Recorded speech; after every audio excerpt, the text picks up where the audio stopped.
Hello dear student, सभी को नमस्कार एंड एक और टॉपिक में आप सभी का स्वागत है। टॉपिक यहाँ पे देख सकते हैं 53वां जीएसटी काउंसिल मीटिंग होती है और जीएसटी में काफी बदलाव देखने को मिलते हैं। आज से कुछ दिन पहले गैस इंडिया में इलेक्शन था और इलेक्शन के दौरान हम देखते हैं कि जो बीजेपी को गैस इतना बहुमत नहीं मिल पाया था और मैंने यहाँ पे एक वर्ड इस्तेमाल किया था कि अब जो इंटरनेशनल के लिए काम कम करेगा लेकिन इंडिया के लिए काम बहुत ही ज्यादा करने वाला है। जो लॉन्ग टर्म वाला काम कम करेगा, शॉर्ट टर्म वाला काम बहुत ही ज्यादा करेगा और इसी दौरान हम देखते हैं जीएसटी में काफी बदलाव देखने को मिलती है।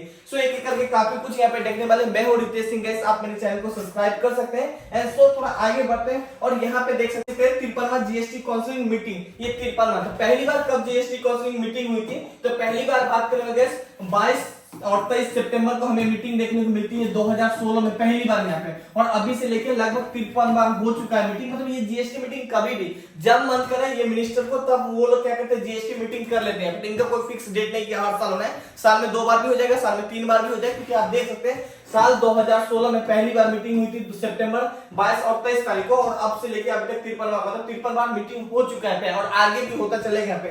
सो थोड़ा जीएसटी के बारे में देख ले, फिर तो आगे काफी कुछ यहाँ पे डिस्कस भी करने वाले हैं। जीएसटी की बात करें जो मेन चेयरपर्सन होते हैं यूनियन मिनिस्टर होता है, फिर मेंबर होते हैं यहाँ पे देख सकते हैं हमारे संविधान के आर्टिकल 279 में चर्चा किया गया है। और देखिए एक तो सेंट्रल गवर्नमेंट के रिप्रेजेंट करता है और यहाँ पे एक स्टेट गवर्नमेंट के रिप्रेजेंट करता है और दोनों को आपस में मिलता है, फिर यहाँ पे मीटिंग करता है और मीटिंग में डिसाइड करता है कि कहाँ पे कितना जीएसटी लगाना है, किसको जीएसटी हटाना है, किसको जीएसटी से हटाना है। तो ये सब बात इस मीटिंग में चलता रहता है। हाल ही जब पहली बार मीटिंग हुई थी दिल्ली में हुई थी और कल जो मीटिंग हुई वो भी आपको दिल्ली में ही देखने को मिल रही है। खैर थोड़ा और यहाँ पे देखने की कोशिश करें तो यहाँ पे देख सकते हैं जीएसटी नहीं था तो हमें VAT tax, service tax, purchase tax and excise duty कई तरीके के इंडायरेक्ट टैक्स हमें देना पड़ता था। लेकिन 2017 में बात करें ये रिप्लेस करके जीएसटी टैक्स कर दिया, इन सब को खत्म करके भाई एक टैक्स लिया दिया, जीएसटी टैक्स ला दिया। और इसमें बदलाव क्या देखने को मिलती है तो सबसे बड़ा बदलाव तो हम आगे देखने वाले हैं, लेकिन यहाँ पे देखिए कुछ जीएसटी का हम इनकम देखने वाले हैं कि साल 2023-24 में कितना इनकम हमें देखने को मिलती है। तो अप्रैल मंथ 2023 का हम बात करें 1.87 लाख करोड़ रुपए जीएसटी से भारत सरकार के पास टैक्स के रूप में कमाए यहाँ पे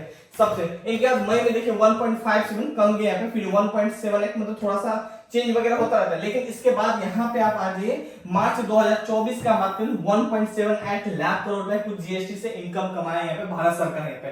तो काफी अच्छा है, मैं मानता हूँ, ऐसा नहीं कि बेकार नहीं मानता हूँ, है काफी अच्छा यहाँ पे। सबका एक अपना अपना नजरिया था सोचने का।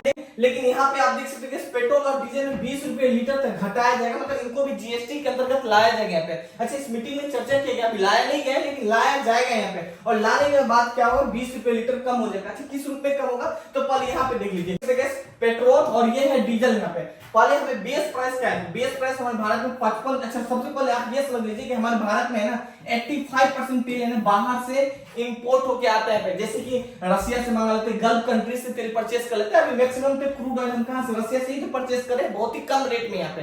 लेकिन टैक्स वगैरह लग के ना 94 रुपीज हो जा रही है। मैं दिल्ली का प्राइस मैं बता रहा हूँ यहाँ पे, बाकी आप बिहार का, यूपी का प्राइस चेंज होता रहता है यहाँ पे। सब राज्य अपने अपने अकॉर्डिंग यहाँ पे रेट तय करते हैं। अच्छा किस रूप में तय करते हैं यहाँ पे देख लीजिए। बेस प्राइस कितना है 55 रुपए पेट्रोल, यहाँ पे 55 रुपए 46 पैसा। धुलाई का या ट्रांसपोर्ट 0.20 पैसा मान लीजिए। यहाँ पे एक्साइज ड्यूटी जो कि सेंट्रल गवर्नमेंट को होता है 19 रुपए 90 पैसा सेंट्रल गवर्नमेंट की यहाँ पे। अच्छा फिर डीलर जो होता है जो जिससे हम लोग तेल डलवाते हैं गाड़ी में तो उनको कितना बचता है, लगभग 3.77 मतलब आप 4 रुपए मान लो, 4 रुपए उनको बचता है 1 लीटर डीजल या पेट्रोल डलवाते हैं तो यहाँ पे। हालांकि डीजल में थोड़ा कम बचता है लेकिन पेट्रोल में ज्यादा बचता है। फिर वैट टैक्स जो स्टेट गवर्नमेंट के पास होते हैं 15.39।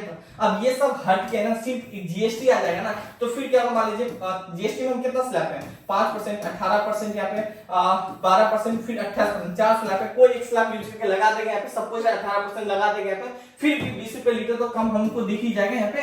तो इस तरीके का। और इसी तरह आप डीजल देख सकते हैं जीएसटी लगने के बाद हमें क्या बेनिफिट मिलेगा तो मान लीजिए 55.46 कुछ बेस प्राइस हो गया, मतलब इस प्राइस पे मान लीजिए हम परचेस करते हैं हमारे पास आ जाता है। फिर ढुलाई का मतलब ट्रांसपोर्ट मान लीजिए 0.2 पैसा लगे तो 20 पैसा लगे यहाँ पे। फिर जीएसटी मान लीजिए 15.8% लगा यहाँ पे। इनका जो कमीशन है, जो डीलर कमीशन है, जो टेंडर लिया है यहाँ पे पेट्रोल जो हमें डालते हैं सिर्फ 75 रुपए पड़ा है ना, डिफरेंट नहीं है। दिल्ली का मैं प्राइस बता रहा हूँ, इसी तरह हर राज्य का अलग अलग प्राइस होता है। तो जीएसटी आने के बाद तो काफी बेनिफिट दिख रहा है ना। जनता को बेनिफिट चाहिए, सरकार का बेनिफिट मिले या ना मिले, जनता चाह रहा है हमें बेनिफिट मिल रहा है, बस हमें इतना ही चाहिए क्योंकि हम बहुत गरीब हो चुके हैं खर्च कर करके यहाँ पे। तो इसीलिए जीएसटी आने पे बहुत को फायदा भी होता है तो बहुत को नुकसान भी होते हैं यहाँ पे। है ना। क्यों नुकसान होता है? क्योंकि ये जो सर्विस टैक्स लगता था हो सकता है यहाँ पे बहुत ज्यादा चोरी वगैरह, जो वैट सर्विस मालूम परचेज कई तरीके का टैक्स लगता था, जीएसटी के अंतर्गत नहीं है तो ये सब टैक्स देना पड़ता था। तो ये सब टैक्स बचाने के लिए कई तरीके के नए नए तरकीब होना पड़ता था कि भाई चलो ले आते माल, ये सब टैक्स में कहीं कम बेसी कर लेंगे, ये तो अपना खेल है हाथ का। लेकिन जीएसटी आने के बाद सीधा सेंट्रल गवर्नमेंट की नजर में आप आ जाते हैं यहाँ पे। खैर थोड़ा और यहाँ पे देखें तो यहाँ पे देख सकते हैं जो रेलवे प्लेटफॉर्म का टिकट लगता था यहाँ भी जीएसटी आपको देना पड़ता था, इस यहाँ से भी जीएसटी को हटा दिया गया।